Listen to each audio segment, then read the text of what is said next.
Welcome to the Numerical Tools Solution walkthrough. As a quick reminder, Ethan reached out because he needs you to help validate some high-level stats about our products and customers. So in the solution preview, I've added in all of the answers in bold, but let's head over to Power BI and check these out for ourselves. All right, so our first question is, what is our average product cost?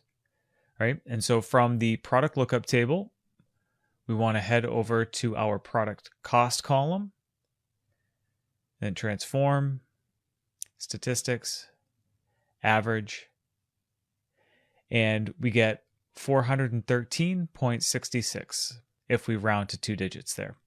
So that checks out. Up next, how many colors do we sell our products in?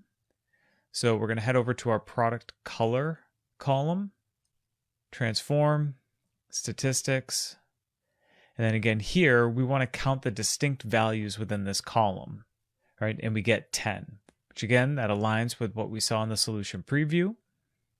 Next, how many distinct customers do we have? So for this we're going to head to the customer table, and our customer key column is going to give us the unique number of customers.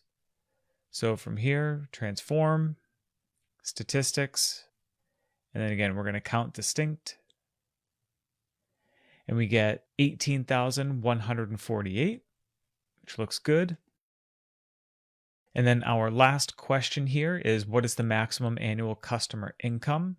So we'll scroll over to our customer income field. And then we will use our maximum function here to get that value. And that is 170,000. Perfect. The last piece here was to return all of the tables to their original state. And with that, that's going to wrap up this solution walkthrough on the numerical tools.